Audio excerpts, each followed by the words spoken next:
Okay, so good day sa lahat. So for this recorded discussion, we will be discussing yung ating pitong activities or assignments last time. Okay, so sagutan natin siya para at least alam niya na right now kung ano yung tamang way ng pag-solve ng mga ito. Okay, so I know and I believe na-discuss natin itong tatlong bahagi na to. We have here the integral involving the method of solving trigonometric functions or solving the integral of trigonometric functions na hindi natin pwede ma-solve using the conventional ways na ginagamit natin or ginagawa natin noon. So these examples or assignments rather are focused doon sa method of integration which uses the power of sines and cosines, tangents and seconds, and then our cotangent and cosecant. Okay, so for number 1, let us solve for the integral of sine of 5x cosine of 4x with respect to x. Okay? So, I hope visible naman siya. Kung hindi visible, try nyo i-zoom yung video kung kaya. Okay? Pero kung hindi ka lang ka-visible, pakinggan mo yung sinasabi. Okay? Para maintindihan natin yung nakasulat din sa whiteboard. Okay? So, for number 1, as we can see, we have here sine and cosine. Okay? And alam natin, using the normal way before, na if we let u be equivalent to sine or cosine, hindi siya ubra agad-agad kasi ang derivative ni sine ay cosine, not cosine raised to 4.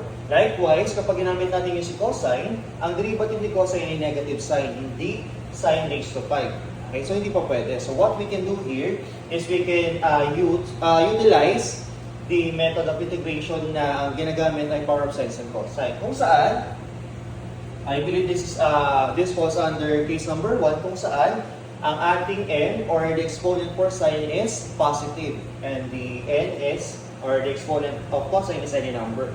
So, kung ganun ang case natin, sabi natin dati, babawasan lang natin yung ating m ng isa, so from 5 magiging 4. So, we have sine of x raised to 4, cosine of x raised to 4. At yung binawas na sign dito, kaya naging 4, ay ilang natin sa dulo. So we have sine of x with respect to x. Okay?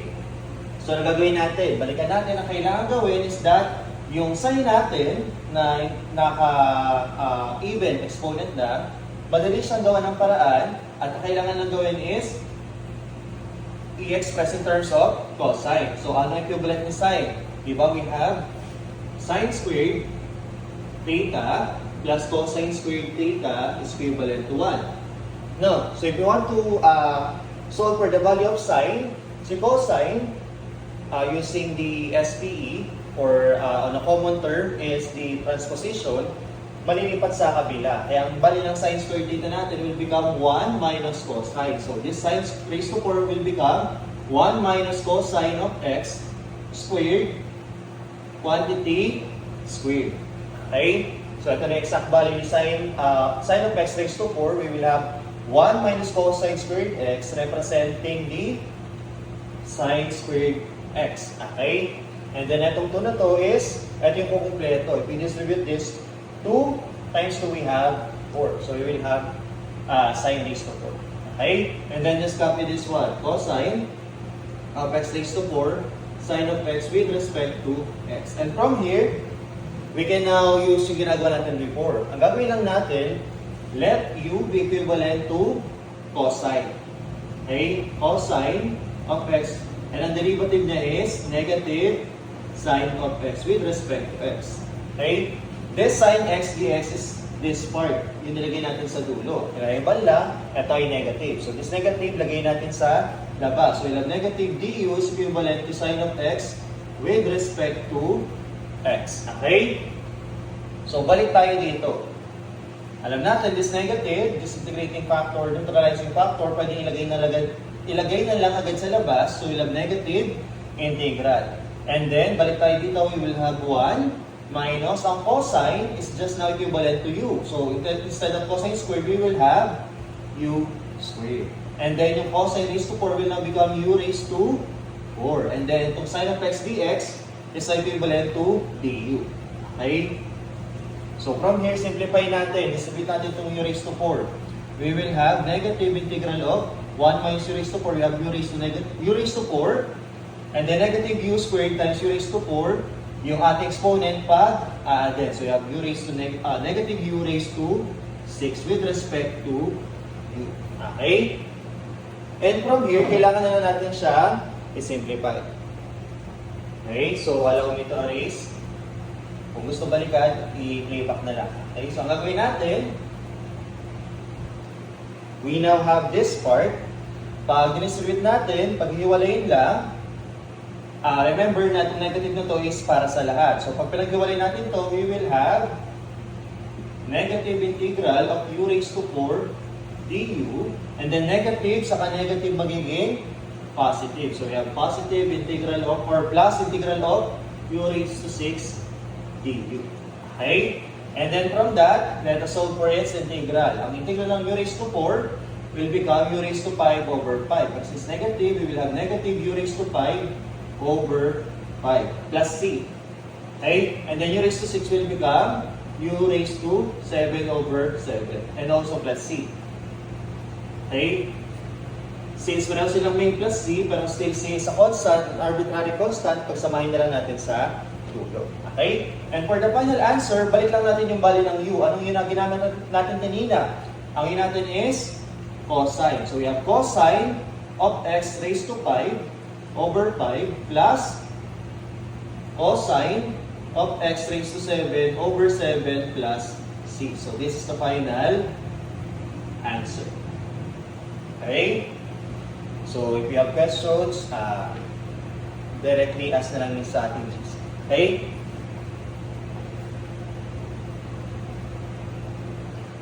Okay, so let's proceed with number 2.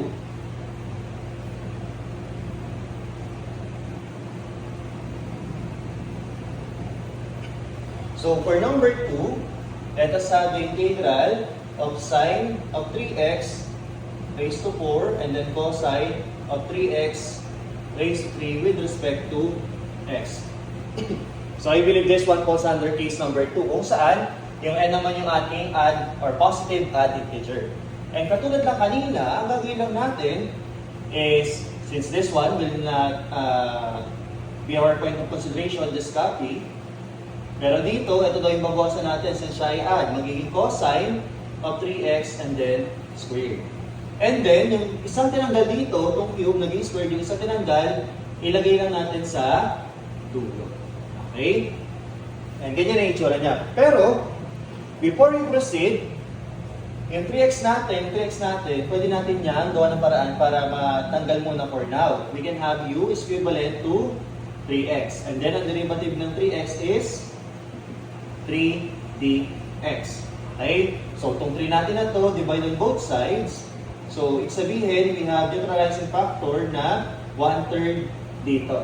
Okay? So, 1/3 du is equivalent daw kay dx. Okay? Pag binalik natin siya dito, we will have 1/3 integral of sine u, since ang 3x natin is now just equivalent to u, and then raised to 4. And then cosine 3x will now become cosine of u. And then, squared. So, squared ko. And then, ang cosine 3x, ang 3x again is just u. So, you have cosine u. And then, yung dx is now equivalent to du. And yung 1/3, nilabas na natin. So, du na lang talaga ang matitira. Okay? And from here, kamukha lang nung kanina. Ang gagawin lang natin, we will have 1/3. Sorry. Before I proceed, let us now apply yung ginawa natin dito kanina. What we can do is, sorry for that. Clarification. Before we proceed sa ginawa natin dito kanina, gagawin lang natin muna ng paraan tong sine of u raised to 4. Kailangan natin gawin is, etong cosine squared u. Kailangan natin siyang gawin ng paraan at maging, ma-express siya in terms of sine. Okay, so sorry sa confusion ha. So we will have sine of 4u, and again, ito yung mamanipulate natin. Bakit? Kasi di ba sa part of sines and cosines, kung ano yung ginalaw natin na part, yun yung papalitan natin ng value or ng identity. Okay? So, from cosine squared u, katulad kanina, this one now will become equivalent to 1 minus sine squared u. So, saan po galing yan? Again, galing po yan sa sine squared theta plus cosine squared theta is equivalent to 1. Okay? Solving for the value of cosine squared theta, itong sine squared theta, lilipat lang sa kabila kaya naging negative sine squared. Okay? And then cosine u du. Okay? And from here, pwede na tayong mag-let v. Okay? So let v be equivalent to sine of u. And what's the derivative of sine u? That is cosine u du. Okay? So pag binalik natin ito dito, we will have 1/3 integral of, yung sine u is now equivalent to v. So we will have v raised to 4. And then this one will become still 1, pero itong sine magiging b na. So we have v squared. And then cosine u du is just equivalent to dv. So we now have 1/3 integral of v raised to 4 times 1 minus v squared with respect to v. Okay? So again, murahin ko lang po itong nasa taas. Kung gusto balikan yung nakalagay dito, i-playback na lang po. Okay? So from here, katulad po kanina, i-distribute lang natin yung ating mga values sa loob. So we will have 1/3 integral of b raised to 4. Since b raised to 4 times 1 is still b raised to 4. And then b raised to 4 times negative b squared, we will have b, or negative b raised to 6 with respect to b. Okay? And then using again rule for integration, separated by subtraction, so pwede paghiwalayin. We will have 1/3 integral of b raised to 4 dv minus 1/3 integral of b raised to 6 dv. Huwag kakalimutan na, 1/3 na to ay bahagi ng lahat, kaya didistribute natin siya dun sa dalawa nung pinaghiwalay natin. So, let us solve. Kung 1/3, copy lang natin. And then integral ng b raised to 4 is plus 1. So we have b raised to 5 over 5. Minus 1/3 times this one plus 1. So we'll have b raised to 7 over 7 plus c. Okay? So 1 times b is still b. Pero ano bang bali ng b natin? Ang b natin kanina is sine. Tama. Yung b kanina, nasulat natin doon is sine u. No? And ang yun natin kanina is equivalent to 3x. So, pag pinalitan natin itong b, magiging sine of u raised to 5. Pero ano yung bali ng u? Di ba we have 3x. So, we have sine of 3x raised to 5. Over 3 times 5, we have 15. Okay? So, negative 1 times b is still negative b. Pero katulad kanina, yung b magiging sine of 3x. So, we have negative sine of 3x raised to 7. And then sa baba, 3 times 7, we have 21 plus 6. So this is the final answer. Okay? So if you have questions or merong gustong napansin dito na nila correction, kindly tell me. Okay po? So let's proceed with number 3.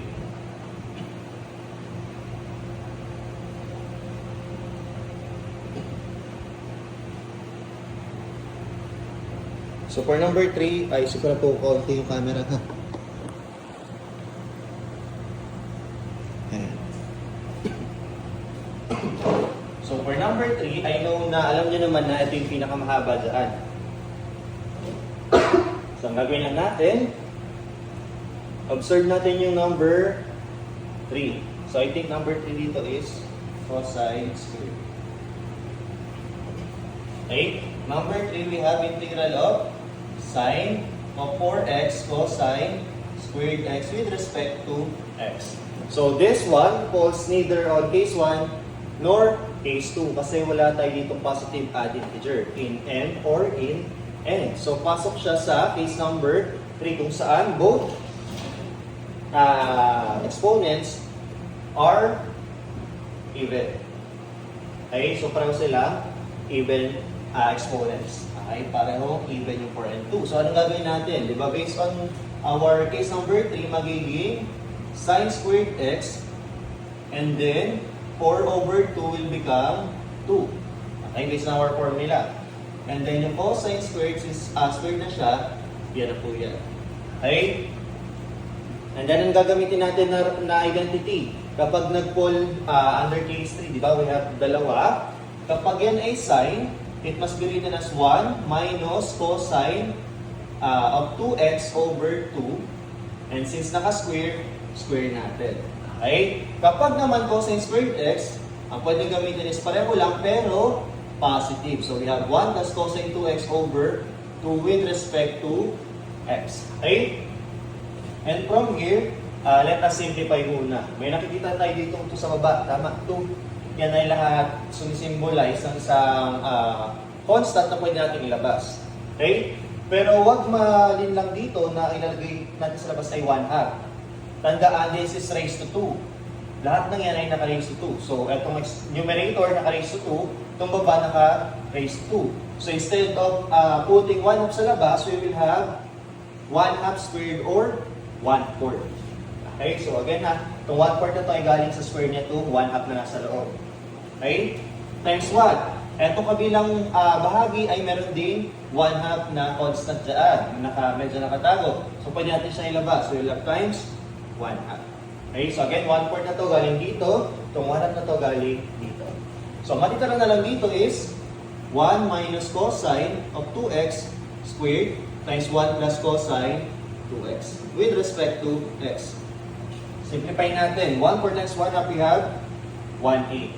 Integral of this one, naka-square, so pwede natin siya expand. We will have 1 minus expanded, we will have negative 2 cosine of 2x plus cosine of 2x squared. Okay? So, ginawa lang natin ha. Huwag kalimutan. Square of the first term, we have 1. Then, product of the first term, second term, so we have negative cosine 2x times 2. So, we have negative 2 cosine of 2x. And then, sa last term, square of the second term. So, square of negative cosine 2x is positive cosine squared 2x. Okay? Times 1 plus cosine of 2x with respect to x. So, we will have 1/8 integral of 1 times this, plus this one times this one times this one, times 1. So, copy na lang natin lahat. So, we will have 1 minus 2 cosine 2x plus cosine squared 2x. So, this is this term times 1. So, let's have naman this term times cosine 2x. Okay, so 1 times cosine 2x, we have positive cosine 2x. Negative 2 cosine 2x times positive cosine 2x, we have negative 2 cosine of 2x squared. Okay, malinaw yan ha. This one times this one, we have negative 2 cosine of 2x squared. And then let's have cosine squared of 2x times cosine 2x, we have positive cosine of 2x cubed with respect to x. Okay? So for us to simplify, let us combine like terms. So this is just 1, so 1 lang yan. Okay? Sorry, napiyak pa. Negative 2 cosine 2x, this one, ang kapareho niya is eto cosine 2x. Okay? Eto, dalawang negative, eto isang positive. So negative 2 plus 1, we have negative 1. So we have negative cosine of 2x. Eto na lang ang matitira. Okay? So wala to, tanggal tong negative 2. Okay? So negative cosine of 2x. On the other hand, we have here, in terms of square, ito rin yung square. So, ito positive, ito negative. Pareho sila, no? So, kumbaga, ito isang cosine 2 squared x, ito dalawang negative cosine of 2x squared. So, positive 1 minus 2, so again, katulad kanina, negative 1 matitira, or negative cosine of 2x squared. Okay? So, mawawala to, and this one, mawawala yung negative 2. Isang negative cosine of 2x squared na lang ang matitira. Plus, yung ating cosine of 2x cubed with respect to x. Okay? So, simplify lang natin. Pag ihiwa-hiwalayin lang natin to. Okay? Pag pinag-ihiwa-hiwalay, we will have 1/8. And then 1 times dx, we have dx na lang. Okay? And then 1/8 times negative, we will have negative 1/8 integral of cosine of 2x with respect to x. 1/8 times negative, so we have negative 1/8 integral of cosine of 2x squared with respect to x. And then 1/8 times positive, we have positive 1/8 integral of cosine of 2x cubed with respect to x. Okay? So again, buburay ko lang ito na sa taas. Kung gusto balikan, balikan na lang sa video.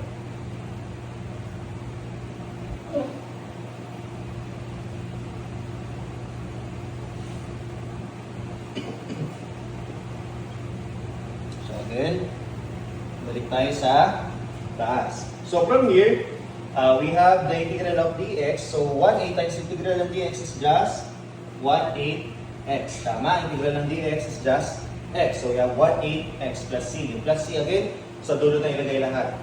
And then for this one, we know na ang integral ng cosine 2x ay meron ng answer. O integral ng cosine meron, which is positive sign.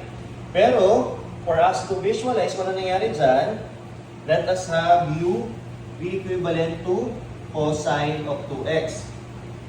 Okay, so I hope basa no, or nakikita pa rin. So we have cosine of 2x. Pag ginawa natin yung derivative niya, we will have sine of 2x times 2 with respect to x. Okay? Mapapansin nyo, meron lang 2 dito na extra kasi di ba ang integral nito is ang integral ng cosine, di ba? That is sine. Okay? And then, yung loob ng ating pinaka-function sine, kailangan rin natin kuha yung derivative. Ang derivative ng 2x is just 2. Tama? So, from that, we have here positive 2. Pero, huwag natin kalimutan, sorry. Sorry ha, palinaw lang. In this part, hindi na natin kailangan yung cosine 2x. What we only have to have is u is equivalent to 2x. Sorry for that. Okay? So, ang natin dito is yung 2x na lang. Okay? Kasi nga, sabi natin kanina, yung cosine 2x mismo or yung cosine mismo meron na integral. So, yung 2x na lang gagawin natin ng paraan. Ano yung integral ng 2x? That is, ano yung derivative ng 2x? We have 2 na lang. Or in other way, we will have 1/2 du is equivalent to dx. Okay? So again, for this term, kailangan natin gawin, since meron na integral ng cosine, kuhanin lang natin yung value ng 2x or simplify lang natin itong part na to. Ang 2x natin, kapag ginawang u, we will have a neutralizing factor na 1/2. At kapag sinulat natin siya dito, sa taas na to, sa part na to, pag sinulat natin itong bahagi na to, itong 1/2 na to, ilalabas lang natin. So, we will have negative 1/8 times 1/2. Okay? And then, we will have integral of cosine.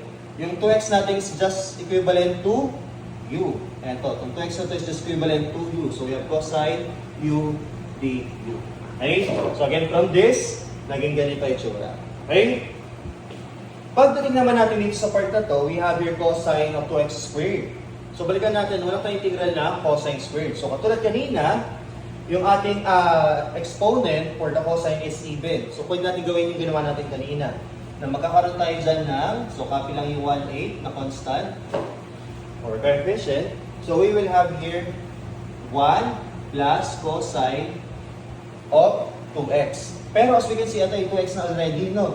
So, 2x times 2, we will have 4x over 2 with respect to x.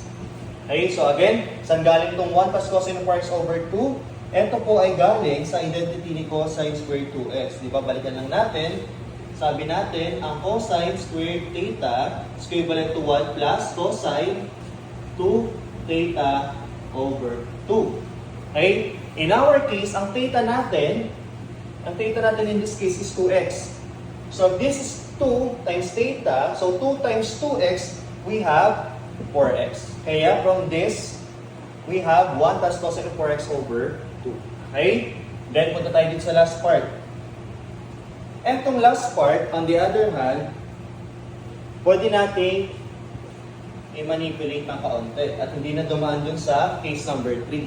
Kasi ang exponent niya ay odd number. So dito, gagana yung other methods of integration ginagawa natin dati.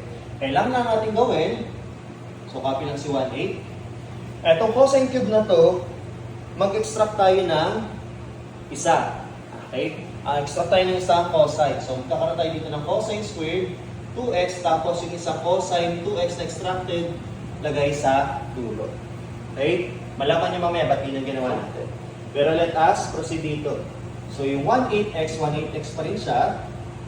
In this case, 1/8 times 1/2, negative. So we have negative 1 over 16. And then, what's the integral of cosine? So, di ba, integral of cosine is positive sine. So we have sine u. Okay? And then, pagdating sa part na to, as we can see, meron na namang 2 sa baba. Na alam natin, this is just 1/2. A constant na pwedeng ilabas. So we'll have negative 1/8 times 1/2 integral of 1 plus cosine of 4x with respect to x. Okay? And then, yung gagawin na natin dito sa dulong part, ang gagawin natin, itong cosine squared, papalitan natin ng identity na, or papalitan natin ng sign using the identity that cosine squared is equivalent to 1 minus sine squared. Okay, again ha, galing naman to doon sa kanina natin na sine squared theta plus cosine squared theta is equivalent to 1. Solving for cosine again, ito magiging negative. Okay? So again, this cosine squared will become 1 minus sine squared. And then just copy itong cosine 2x. Okay? So before we proceed with that, solve natin to. So you'll have 1/8x minus 1 over 16 sine u. Ano yung natin na ginamit kanina? Ang natin ay 2x. So we have sine of 2x. Okay? And then negative 1/8 times 1 we have negative 1 over 16. Okay? And as we can see, may addition dito. So pwede siyang paghiwalayin. Pag pinaghiwalay, this one will become integral of dx. And then, tandaan na, itong 1 over 16 na to is part ng buo. So kung itong dx ay meron negative 1 over 16, yung kabila ay meron ding negative 1 over 16. Integral of cosine of 4x with respect to x. Okay? And then, pagdating sa bahagi na to, as you can see, meron na tayong sine at may cosine. That is a clue na check natin. Baka pwede gumamit yung pipili tayo ng isang part ng derivative ay yung kabila. So, ganun na gawin natin. For this part, okay, para dito sa bahagi na to, let u be equivalent to sine of 2x. Okay? Ang derivative ng sine 2x, that is positive cosine of 2x. At times derivative ng 2x, yung derivative ng nasa loob, that is times 2 with respect to x. So yung 2 na yan, divide on both sides. So you'll have integrating factor na 1/2 du is equivalent to cosine of 2x with respect to x. Okay? So balik tayo dito based on this one. So from that one, we will have plus 1/8 integral of 1 minus, anong sign natin? Itong sign natin is just u. So we have minus u squared. And then the cosine 2x dx is 1/2 du. 1/2 du. Okay? So balik ulit tayo dito. We'll have 1 over 8x minus 1 over 16 sine of 2x minus, ang integral ng dx is just x. So we'll have negative 1 over 16x. Okay? And then for this one, katulad ng ginawa natin kanina, in this case, let u be equivalent to 4x. And from that, we will know that we will have 1/4, or we know that we will have 1/4 du is equivalent to dx. Okay? So, itong 1/4 na to, ilalabas lang din natin. So, we will have negative 1 over 16 times 1/4, itong neutralizing or integrating factor na to, times or integral of cosine, again, ang 4x natin, is now equivalent to u. So, we'll have integral of cosine of u d. Okay? Sorry. Okay? And for this part, so we have 1/8 tapos 1/2. Itong 1/2 na to ay constant na pwede ilabas. So 1/2 times 1/8, we will have plus 1 over 16. Okay? 1 over 16.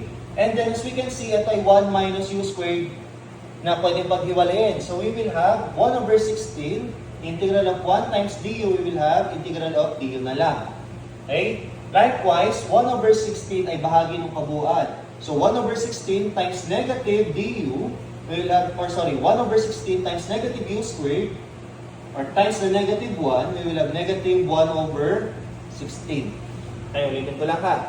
Itong 1 over 16 na to ay bahagi nitong kabuuan. Kasi we have 1/2 times 1 over 8, we will have 1 over 16. Okay, so we'll have 1 over 16, integral of 1 minus u squared.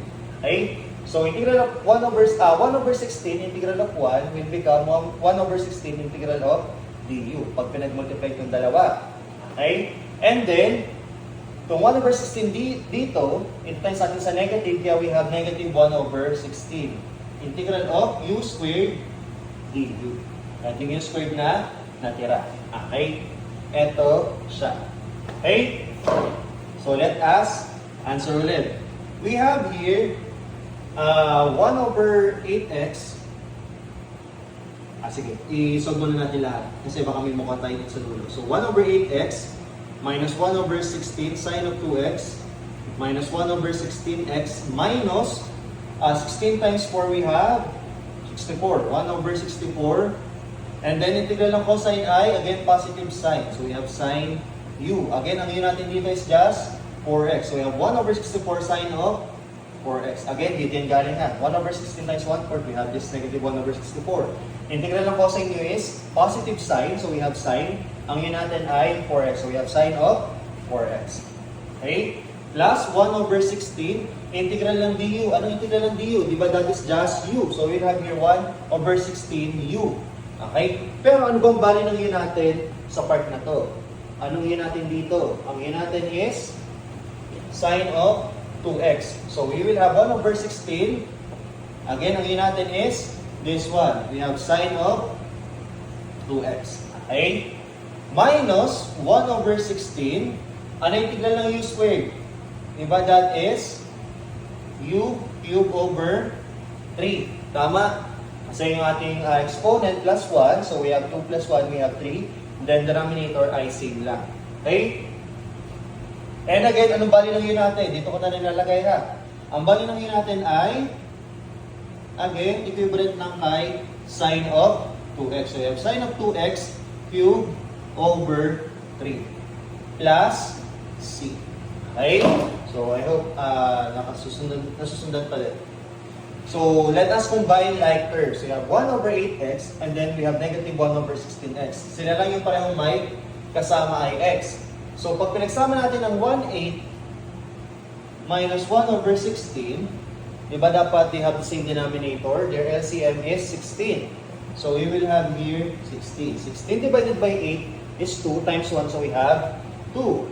16 divided by 16 is 1 times negative 1, so we have negative 1. So therefore, 1/8 minus 1 over 16 or 1/16 is 1 over 16. Pero positive. So, pag pinag-combine ito at ito, the answer is positive 1 over 16x. Okay? Then, etong may kasamang sine 2x at sine 2x ay itong dalawa lang. Okay? At as we can see, pareho silang 1 over 16, parehong 1 over 16. Pero ito ay negative, ito ay positive, so cancel. Wala na yung may sine of 2x. Okay? Dito naman tayo, itong may sine of 4x ay isa lang. So we have negative 1 over 64 sine of 4x. And then this one, wala rin siyang katulad. Ito, this one. Wala siyang katulad. Wala na tayong may sine 2x na cube. So mag-isa lang siya. So negative times that one, we will have negative 1. And then 16 times 3, we have negative, or 16 times 3, we have 48. So we have negative 1 over 48 sine of 2x cubed plus c. So I believe this is the final answer. Okay? So that is for number 3. Mahaba siya, pero because medyo kailangan lang natin mag-expand na mag-expand. Pero I hope kaya na siya sagutan. Okay? So let's proceed with number 4. Okay? So again, kung may question dito, may gustong linawin, or may napansin na kakaiba, mag-message lang po.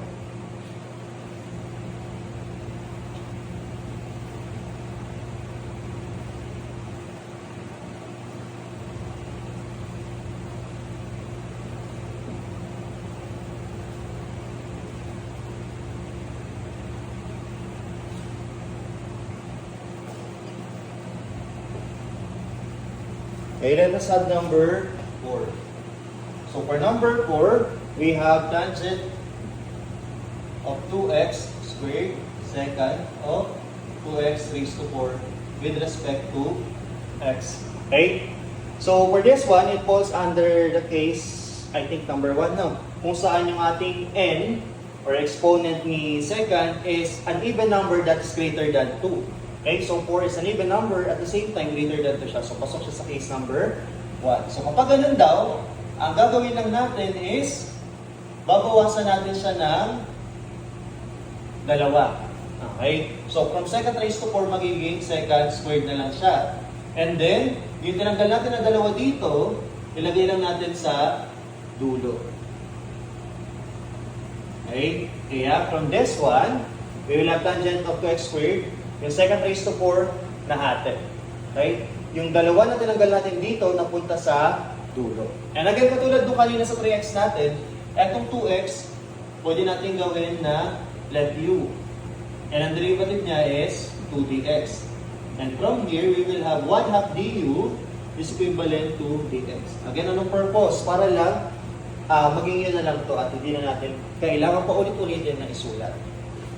So, we will have 1/2 integral of tangent of u squared, secant of u squared, secant of u squared dv. Okay? And then after nun, ano daw kailangan natin gawin? Gagawin lang daw natin, yung part na tinanggalan natin ng bahagi, papalitan natin ng value using the identity. At anong identity ang pwede natin gamitin? Balikan yung identity na secant squared theta is equivalent to 1 plus tangent squared theta. Okay? So, yung secant squared dito, etong part na to, papalitan lang natin dito. So, we will have 1 plus tangent squared u times secant squared u dv. Okay? And from here, pwede na tayong mag-let v. Let v be equivalent to tangent of u. Ano ba derivative ni tangent? Diba ang derivative ni tangent is secant squared u du, which is eto. Eto na agad siya. So, okay yung ginawa natin, or tama lang na pwede na tayong mag-let v dito. Kasi yung derivative nung ating pinili dito is yung isang part na natira. Okay? So, ang gagawin natin, we'll have 1/2 integral of, yung tangent natin, as mentioned, is just equivalent to b. So, we will have b squared times 1 plus, again, ang tangent is just b. So, we have b squared dv. Okay? Kasi itong secant squared u du is just equivalent to dv. Kaya naging dv na lang. So, simplify natin. We will have 1/2 integral of b squared times 1, we have b squared. b squared times b squared, we have b raised to 4. Pagdating natin. Okay? And then, to answer that one, gawin lang natin, brain po ulit ha.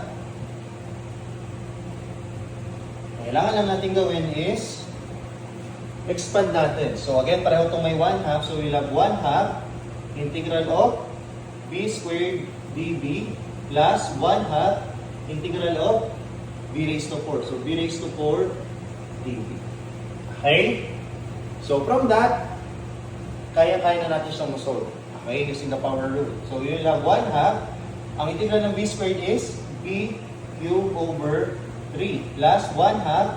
Integral ng b raised to 4 is b raised to 5 over 5 plus c. So, we will have 1 times b cubed, we have b cubed. 2 times 3, we have 6. So, we have b raised to 5 over 10 plus c. Okay? So, anong b na ginamit natin? Ang b na ginamit natin kanina is, hindi ako nagkakamali, I think, tangent. So, we will have here tangent of u. Tangent, ang b natin kanina, kung hindi ako nagkakamali, tangent of u. And then, ang u natin is 2x. Okay? So, we will have, ang b natin will become tangent of u. Pero, i-diretso na natin, anong value ng u natin? Ang u natin ay 2x. So, we will have tangent of 2x cubed over 6 plus tangent of 2x raised to 5 over 10 plus c. So, this is the final answer for number 4. Okay? So, again, for question, mag-message lang po. Let's have number 5.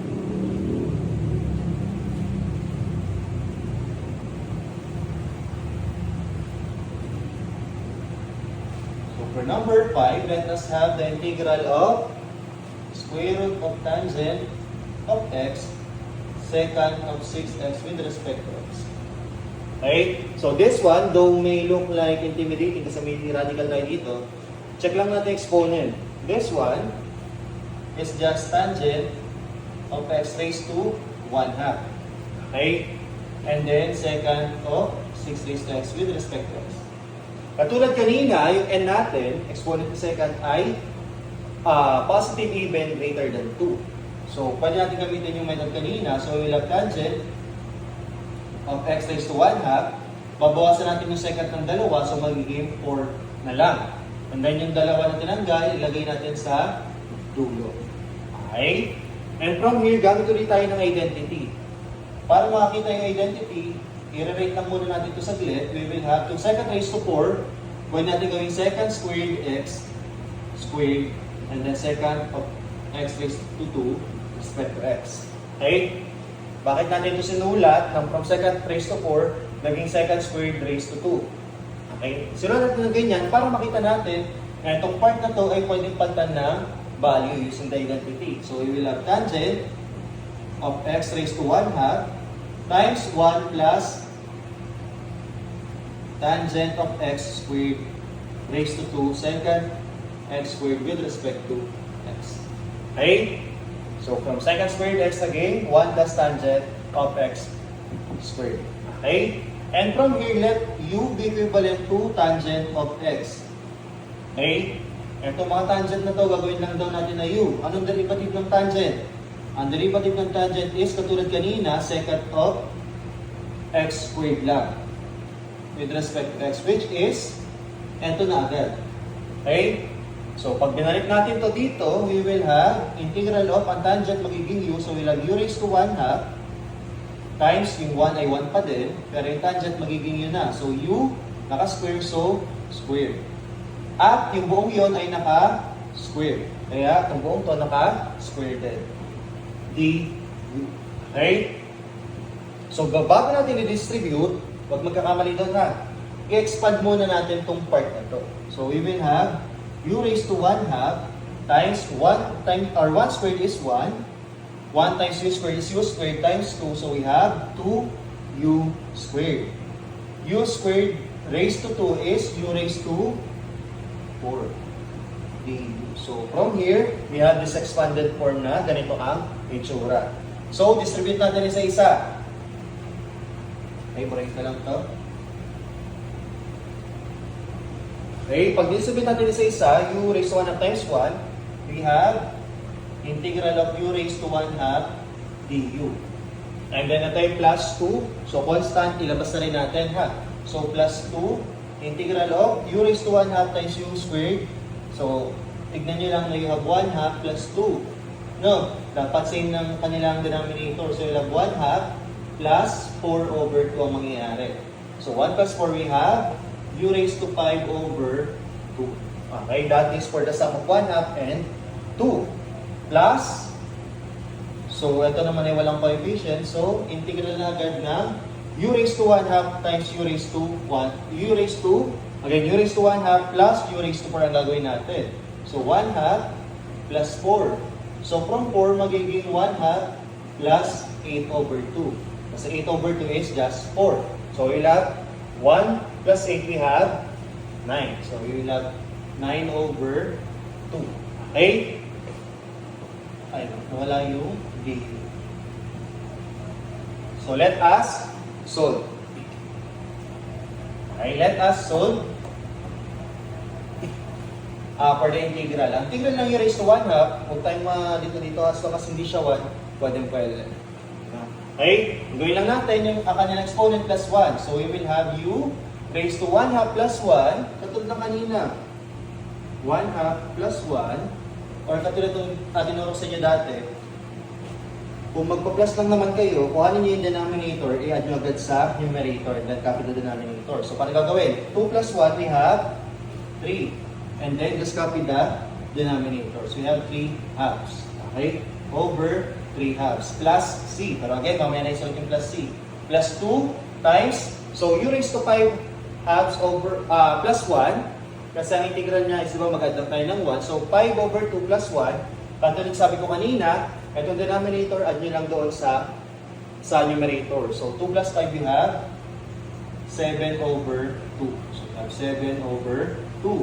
Plus, again, ito, mag-add lang tayo ng 1 sa exponent. So we'll have 9 over 2 plus 1. So again, 2 plus 9 we have 11 over 2. 11 over 2 plus C. Okay? So again na, yung mga yan ay galing sa plus 1 under our rule for integration, power rule. Ay simplify natin.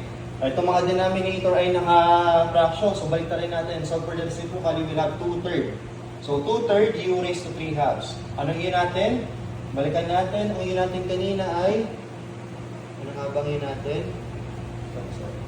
I think tangent. Okay? So tangent. So we will have tangent of x raised to 3 halves plus 7 over 2 reciprocal ay 2 over 7. Pero since meron to dyan, 2 times 2 over 7, 2 times 2 we have 4. So plus 4 over 7 tangent of x raised to 7 over 2. Okay? Plus, reciprocal ng 11 over 2, so we have 2 over 11 tangent of x raised to 11 over 2 plus c. So this is the final answer. Okay? Sir, pwede po bang gawin na nakaradical itong mga to? Yes, pwede po. Okay, walang pa. So tandaan lang na kung ano yung denominator, yun yung magdidikta kung pang ilang root. At yung numerator, yun yung exponent sa loob. So halimbawa, this tan of x raised to 3 over 2, this is equivalent to square root of tangent of x raised to 2. Okay? So this is our answer for number 5. Okay, so again, kung may question, may clarification, mag-message lang po sa Facebook.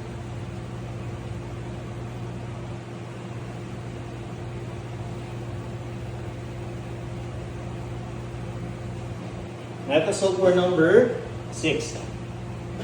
So for number 6, we will have integral of cotangent of 4x cosecant of 4 cotangent of x raised to 4 cosecant of x raised to 4 with respect to x.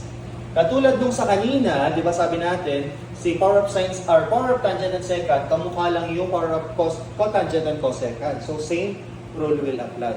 So dito, again, yung n natin ay positive even greater than 2, so pwede siyang gamitin. So we will have cotangent of x raised to 4 cosecant of x raised to 2, tapos yung tinanggal na dalawa, ilagay sa dulo. Okay? And then, yung tinanggalan natin, manipulate lang natin. So, we'll have cotangent of x raised to 4. Etong cosecant, i-express in terms of cotangent. Katulad kanina, ang cosecant, squared equivalent lang kay 1 plus cotangent squared of x. Okay? Or cotangent of x squared, and then just copy yung natira. Okay? And then, from this, we can now let u be equivalent to cotangent of x. Ang derivative ng cotangent is negative cosecant squared of x with respect to x. So, kung negative, lipat lang sa kabila. So, we will have negative du is equivalent to cosecant squared x with respect to x. Which is, nakita natin, itong nasa dulo lang din. Okay, so, pagbalik natin ngayon dito, we will have yung cotangent is now equivalent to u. So, we'll have u raised to 4. And then, yung 1 ay 1 pa din, plus, again, yung cotangent is just u, so we will have u squared. And then, ito nasa dulo, as mentioned kanina, is equivalent to negative du. Pero again, yung negative is parang constant lang yun na negative 1, pwedeng ilagay sa labas. At itira lang sa loob yung du. Okay? So, from that, simplify natin. We will have negative integral of u raised to 4 times 1, we will have u raised to 4 du. And then, negative din sa kabila. Kasi negative times positive is negative. So, negative, u raised to 4 times u raised to 6, we have, u raised to 4 times u squared, we have u raised to 6 du. So, from here, pinagsama natin, and then, in-expand na agad natin direction. Okay? So, let us solve for the integral. U raised to 4 will become negative u raised to 5 over 5. On the other hand, u raised to 6 will become u raised to 7 over 7 plus c. Again, plus 1 lang tayo dyan, ha? So, for the final answer, ang yun natin is cotangent. So, we'll have negative cotangent of x raised to 5 over 5 plus, minus cotangent of x raised to 7 over 7 plus c. So, this is the final answer. Okay? So, if may question, may clarification, alapit lang po. So, let's have the final item. Number 7.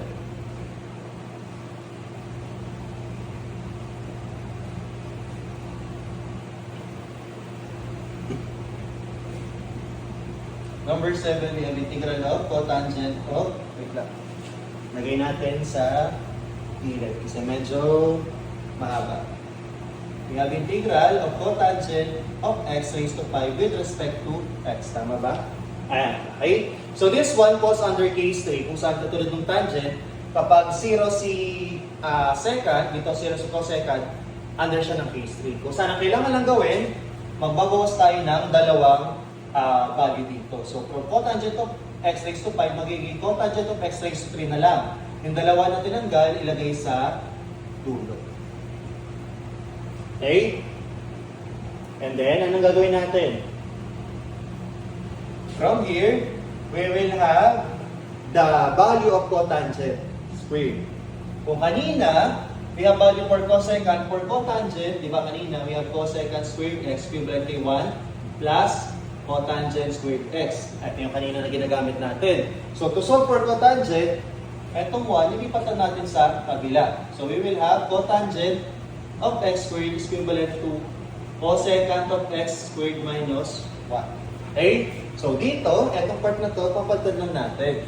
So, we'll have cotangent of x cubed times cosecant squared x minus 1 with respect to x.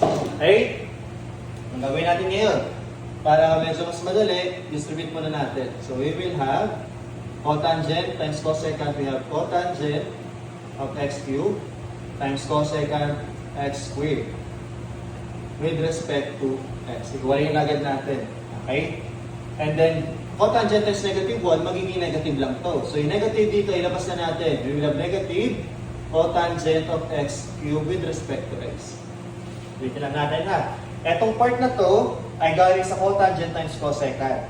Okay? Etong part naman na to is galing sa cotangent times negative 1. So, ito yung negative 1. Since sila ay pinagsama ng subtraction, pwede natin silang paghiwalayin. Okay po?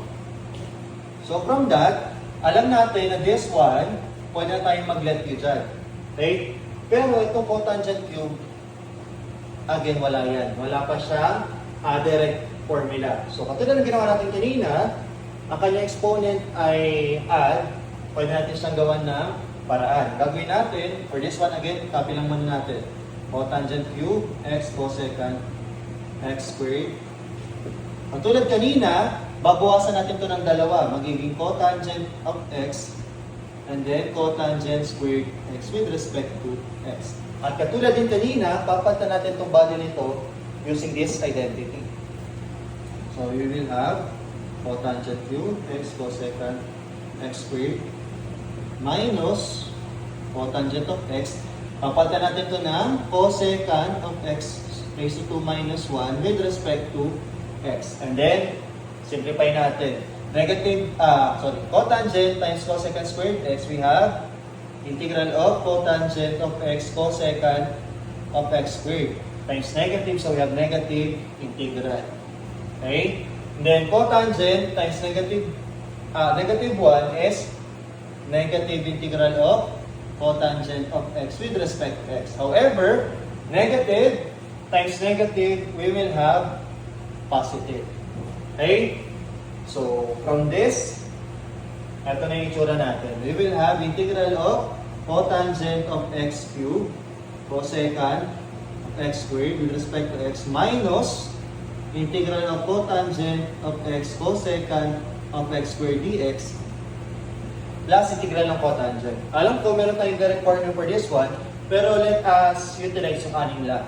Alam natin, this cotangent, sulat ka dito ha, integral ng cotangent, di ba this one can be written as integral of cosine of x over sine x with respect to x. Tama po? No. So that one can be written here. So you'll have integral of cosine of x over sine x with respect to x. And then, pwede na tayo mag-let u. So, pag nag-let u tayo, burin ko muna ito ha.